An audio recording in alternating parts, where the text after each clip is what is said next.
Alright, so welcome back to my WNBA channel. Welcome back to another video. Today I want to talk about ball handling skills in the WNBA. To me, the ball handling skills are very limited. You have some players who are really good, and those usually like the guards. After the guards, most of the players, their skill levels are very, very limited. When you get to the forwards and the centers, their skill levels are very limited. And to me, that affects the product. You know, basketball requires good ball handling skills. You know, that's part of the game.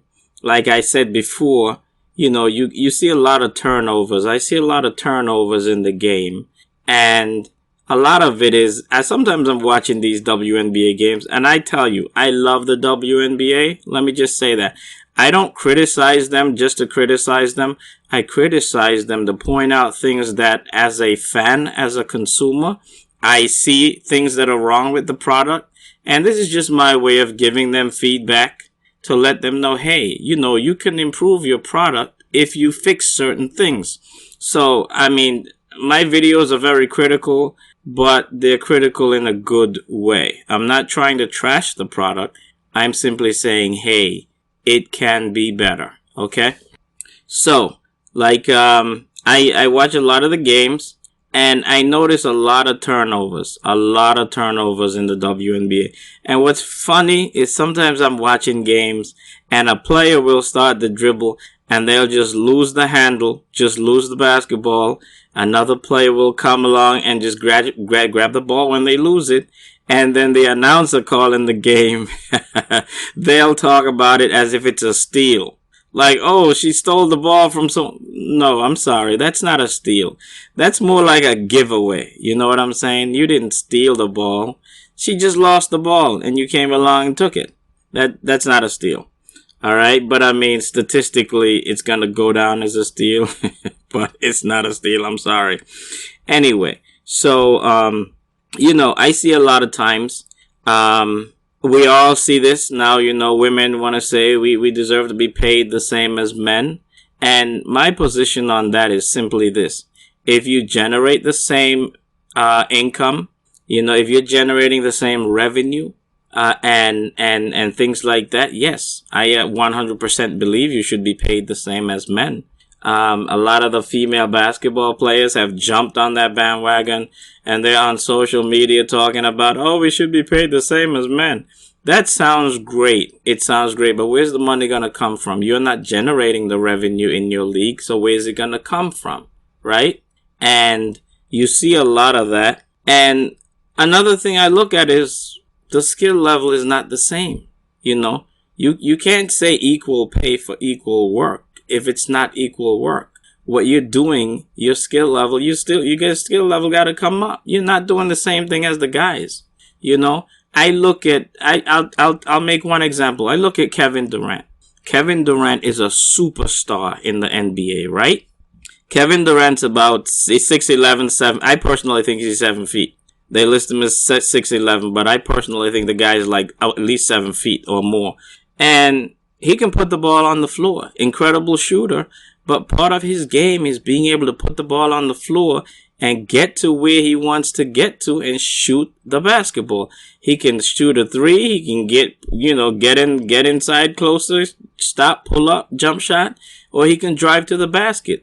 And he can do this at 7 feet because he has ball handling skills, right? He's 7 feet. You take a really tall female player in the WNBA, and most of them struggle to dribble the basketball. Their ball handling skills are not very good, especially if they have height and they've never been used for anything more than stand in the post, catch and shoot. You know, we'll get you the ball. You know, the guard has to get them the ball. The guard doesn't have to get Kevin Durant the ball. He'll go out, get the ball, and do whatever he want to do. He can take the ball from coast to coast if he wants to. You know, and these are the kind of things that WNBA female players need to understand. You can't keep talking about equal pay when you're not increasing the product. You have to make the product better. And to me, one of the biggest problems with the WNBA product is the lack of ball handling skills. Like, every team should really make an effort. In my opinion, players 1 to 12 should know how to handle the basketball. You know, there's always this thing, a woman can do anything a man can do. Okay, I personally believe that. Okay? Now, that said, if a woman can do anything a man can do, why can Kevin Durant put the ball on the floor and dribble it competently and do anything he wants to do out there? But a lot of these female players, they try to dribble and they lose the ball. It's a turnover. I see that in every single game. I see that constantly. That's not a good product. That's just fixing something like that. Just fixing something that simple can increase the product so much, right? So, I mean, there are a couple of players in the league that I like personally.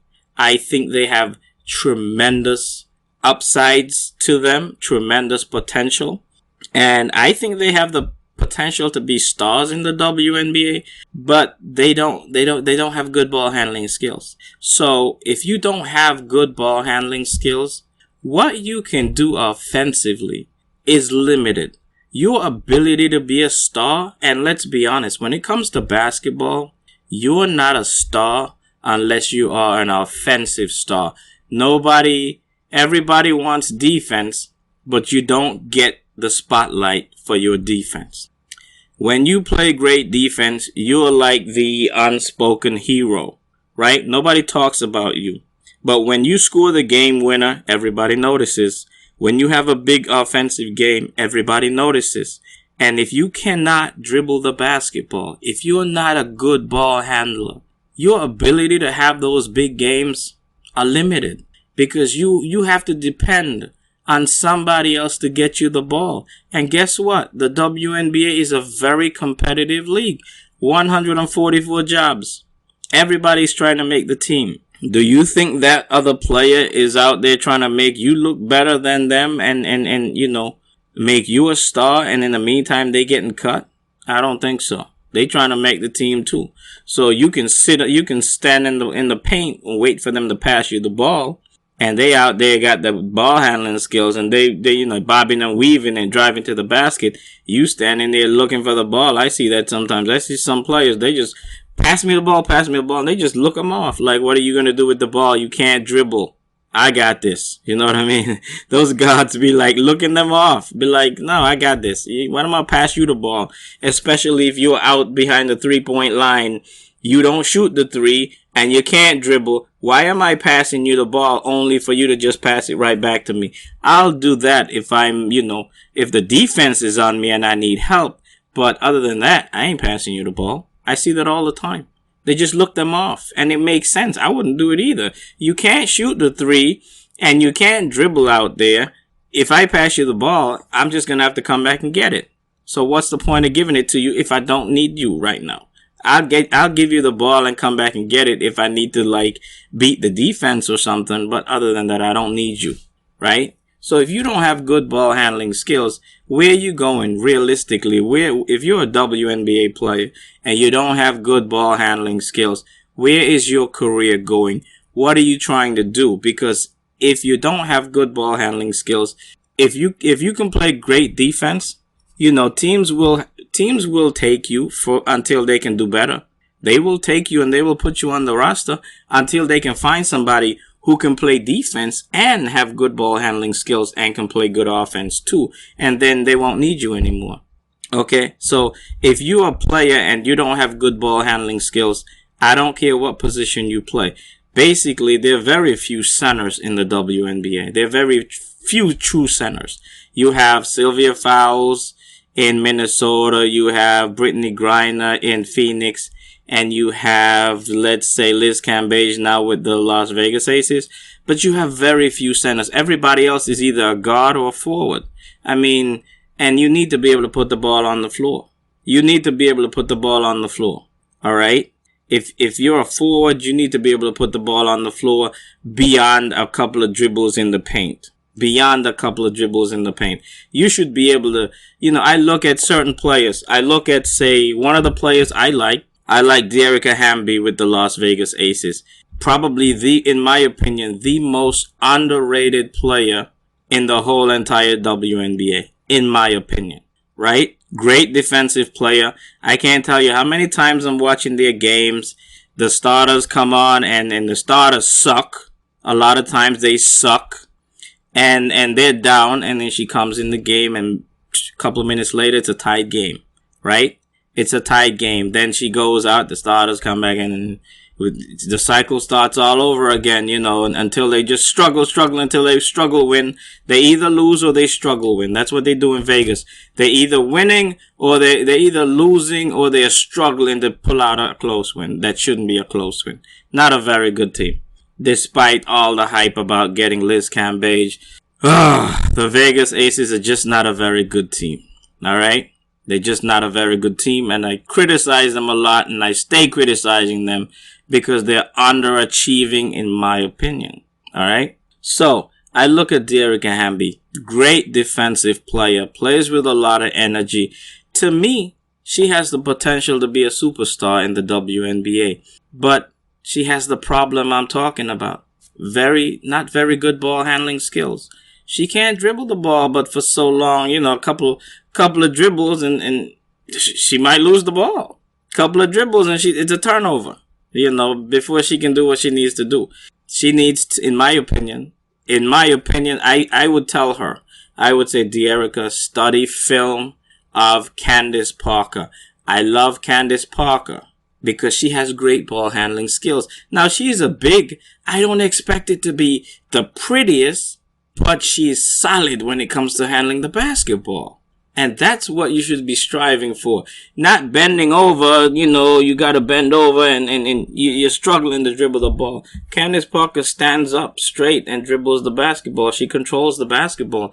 And do you think if Candace Parker wasn't a good ball handler, anybody would be talking about her? I mean, she's going to go in the Hall of Fame, right? She's going to be remembered. She's one of the names. When you mention Candace Parker, people know who you're talking about. Okay? Now, funny thing, you look at Candace Parker and you look at Sylvia Fowles in Minnesota. Sylvia Fowles has probably more MVPs than Candace Parker. She's got more titles than Candace Parker.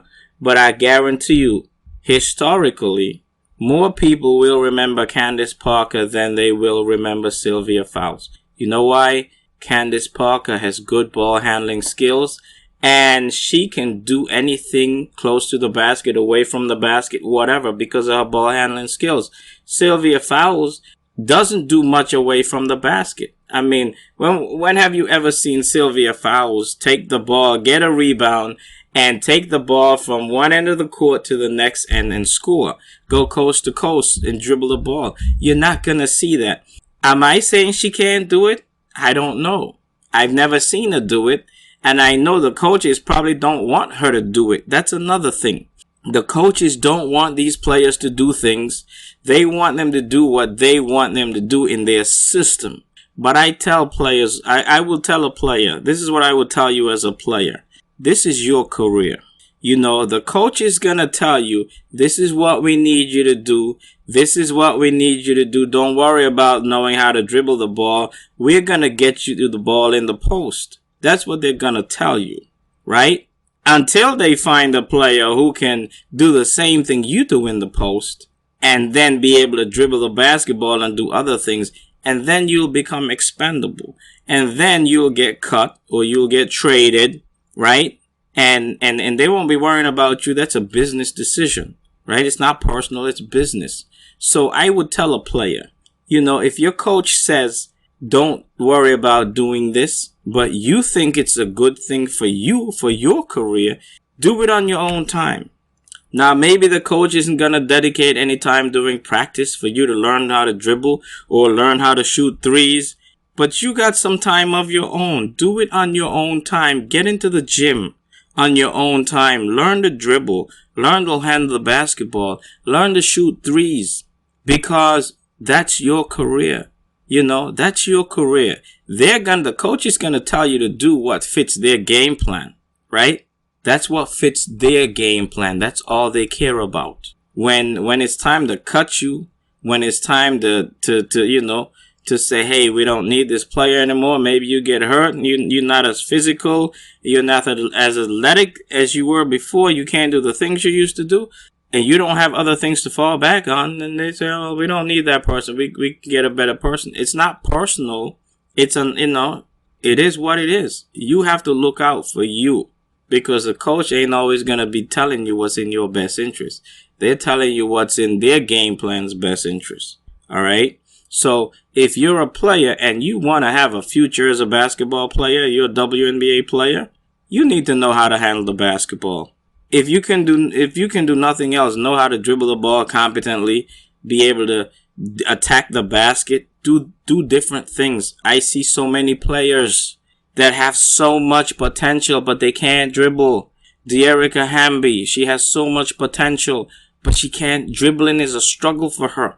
I see Isabel Harrison, another player, been great in Dallas this year, great defensively, but what she can give them offensively is limited because she too can't dribble. She's in the paint, she's working hard, she's getting rebounds. Every time she get a rebound though, she got to look around for a guard to get them the ball. If she could dribble the ball, she could get that rebound and push the break herself and take the ball. If Candace Parker, Candace Parker is getting up there now in age, but a younger Candace Parker get the rebound, she can push the ball up the court, attack the basket. All right? She don't need to look around for a guard to get the ball to the guard, right? You get that rebound. A lot of times I'm watching the games. I see Isabel get a rebound. I'm like, all right, take the ball up the court. She can't because a couple of dribbles and she's going to lose the basketball, right?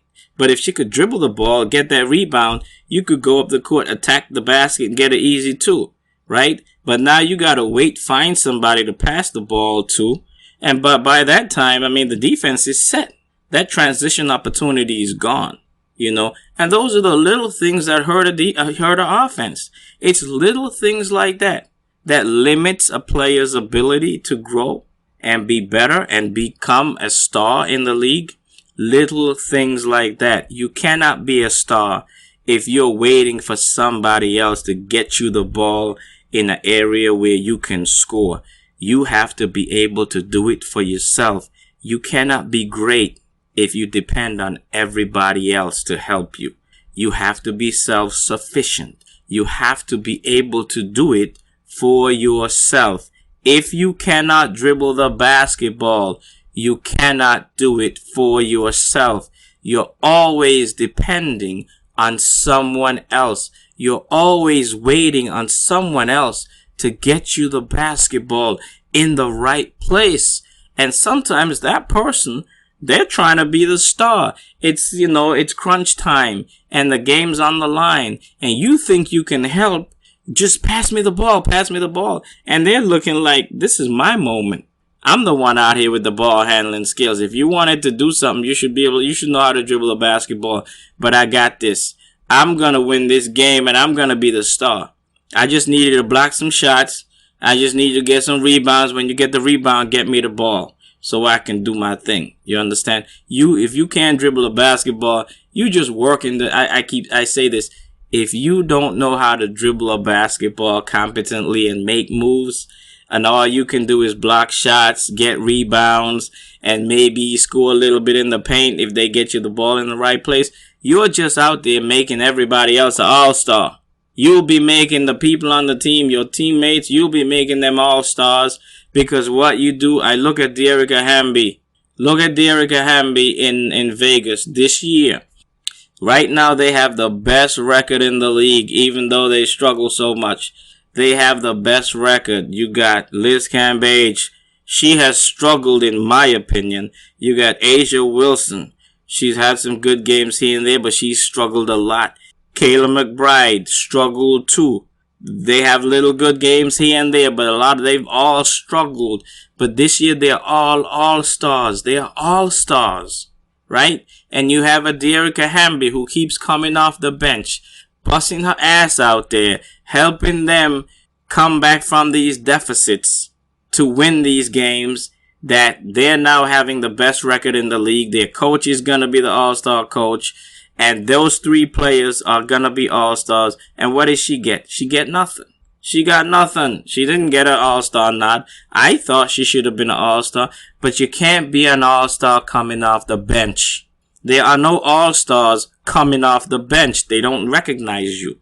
If you're not good if you're not good enough for your coach to put you in the starting lineup, they don't recognize you. It doesn't matter how much your contributions have helped your team. Nobody sees you. Just like the unsung hero. Dearica Hamby in Las Vegas is like an unsung hero. Nobody notices what she does. You understand? Maybe some fans do, but the organization, I seriously doubt they really even appreciate what she does, right? But that's what I'm saying. You're not going to be a household name. Nobody's going to recognize your name. You need to be able to dribble the basketball. You need to be able to improve your offensive game. When she's out there and she's playing, she's on the block, on offense, she's expecting them to get her the ball. If they don't get her the ball, she can't do nothing. You're at somebody else's mercy. If you could dribble a basketball yourself, you get the ball, you can make moves and do anything your mind can imagine. When you have ball handling skills, okay, you can do anything your mind can imagine. Take, for example, Kobe Bryant and Shaq. Remember when they were together as Lakers, right? At some point, they won some titles, but at some point, the Lakers organization needed to make a decision. Who are we going to go forward with? We're going to go forward with a ball hog like Kobe Bryant, or we're going to go forward with the most dominant center in the history, physically dominant center in the history of the game, right? Which is Shaq, just physically dominant. What did they choose? They went with the ball handling, ball hog guard, all right? They didn't go with Shaq. Shaq is physically dominant, but they complained about him. At that time, they were complaining about him being out of shape and things like that. And they decided to go with Kobe because Kobe has ball handling skills. And he could do anything his mind could imagine with the basketball. He could wreak havoc out there simply because he could handle the basketball. Shaq, he's got to stay in the post. He's on offense. You got to get him the ball. He can't create nothing for himself. Every point he scored, if it wasn't a putback, he needed somebody to help him. All right? He needed, for every shot he made that wasn't a putback, somebody got an assist. Okay? Because he couldn't do it for himself. A big guy like that, I'm not saying he couldn't learn how to dribble, but what was the point? They probably, back then, nobody cared about a big guy like that learning how to dribble, right? So he was just stand in the post. We'll get you the ball. You get the ball when you get the ball. You get the ball when Kobe decides he's going to get you the ball. If he decides he's not going to get you the ball, you're not going to get the ball, right? If you wanted to be able to do something with the ball, you should have learned how to dribble. So they chose Kobe over him. And hey, everybody know who Kobe Bryant is, right? We know who Shaq is too, but everybody knows who Kobe Bryant is. He's the guy that the Lakers chose over Shaquille O'Neal. All right? And one of the reasons, I think, is because he had ball handling skills. He was more versatile. He was a versatile player. He could do anything with the basketball because he had ball handling skills. Now, if Kobe couldn't do anything with the ball, if he didn't have good ball handling skills, who are you going to choose? A dominant center like that, physically dominant guy, or a guy who can shoot the ball, but he can't dribble and do anything else with it? He's not that physically dominant, right? You would go with Shaq, but because Kobe could dribble, he had good ball handling skills, guess what? They went with Kobe. It's important. WNBA players, you need to understand. I don't care what position you play. There's no WNBA players out there that's 7 feet tall. If Kevin Durant, 7 feet tall, can put the ball on the floor and dribble it competently and make moves, you should all be able to do it as well. And if you all can do that competently, you will see the product get so much better. There will be less turnovers. There will be more scoring, and the product will be better. That's one of the things hurting the product right there. You know, you got a few players who are really good ball handlers, and everybody else either can't handle a basketball or they are struggling.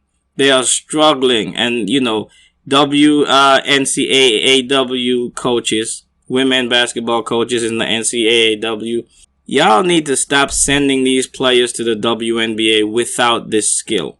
Like, I get it. You know, times have changed.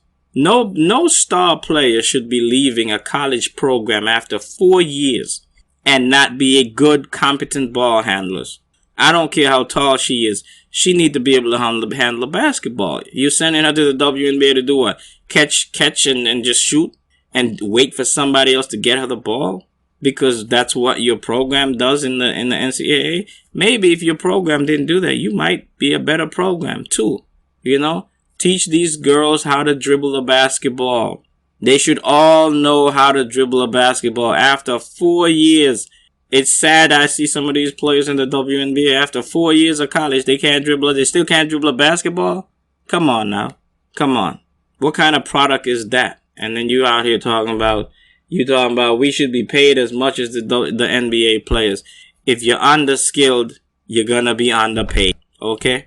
That's the bottom line. So if you want to get paid like the NBA guys, at least make a lot more than you make now anyway, get your skills up. Let me say it again. Get your skills up and you will get your coin up. All right? But your skills can't be down here and you talking like you expect your coin to be up here. No, your coin is going to be on the level of your skill. Get your skill up.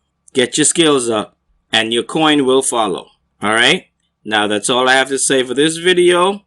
Thank you for listening, and please subscribe, and I will see you in the next video. Have a good day.